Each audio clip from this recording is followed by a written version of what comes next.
Высокий профессионализм – результат ежедневных репетиций фольклорно-этнографического ансамбля «Шатыр-Шатыр». Прославляя регион и страну на международных концертных площадках в Доме культуры села Чикча, ансамбль репетирует в крохотном помещении, где старые полы уже не выдерживают сибирско-татарские дробушки. Да, тесновато, конечно. Ну, обещали вот нам пол сделать. Вот. А полы проваливаются, да? Да, маленькие, когда дробим, маленечко проваливается. Фраза «чем хуже условия, тем лучше коты» здесь как нельзя уместно. Ансамбль «Шатыр-Шатыр» известен далеко за пределами Тюменской области. Отдать своего ребенка на занятия Гаязу Габайдуллину желает каждый родитель села Чикча.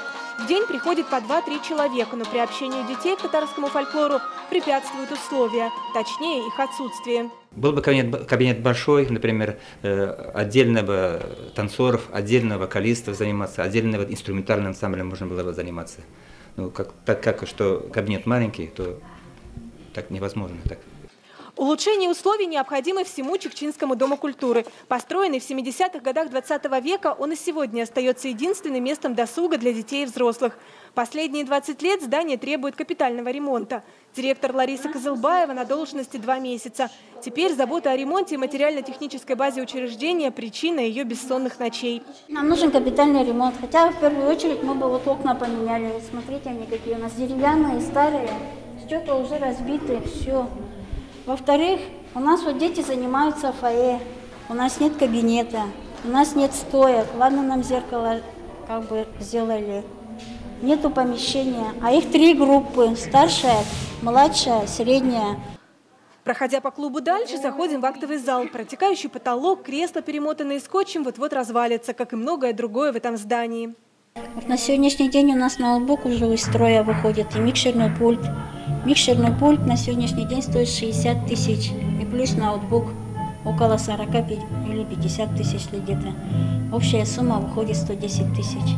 А до 9 мая нам кровь из носу, надо все это обновить. Не дай бог сломается на празднике, это будет уже все. Таких денег у сельского клуба нет, выручают спонсоры и депутаты. Но на ремонт здания требуются совершенно другие суммы.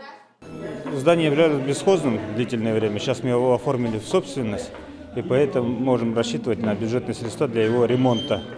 Насколько известно, мы стоим вторые в очереди по ремонту в районе. Так что очень скоро надеемся, что этот вопрос будет решен. Сельская администрация по мере своих сил решает финансовые вопросы клуба. Например, у ансамбля «Шатыр-Шатыр» всегда достойные костюмы. Гаяз Габдуллин надеется, что с ремонтом исполнится его давняя мечта. Если был бы еще кабинет такой, специализированный кабинет, защиты, например, шумоизоляции. Ну, моя мечта – это самая студия, да, звукозапись. Вот это было бы хорошо. Вот каждый материал, вот новый отработанный материал, записать на аудиоформате. А пока дети вместе с руководителем делают своими руками инструменты и, несмотря на бытовые трудности, готовятся к новым музыкальным вершинам. София Хайруллина, Рамиль Нигматуллин, ТНВ, Тюменская область.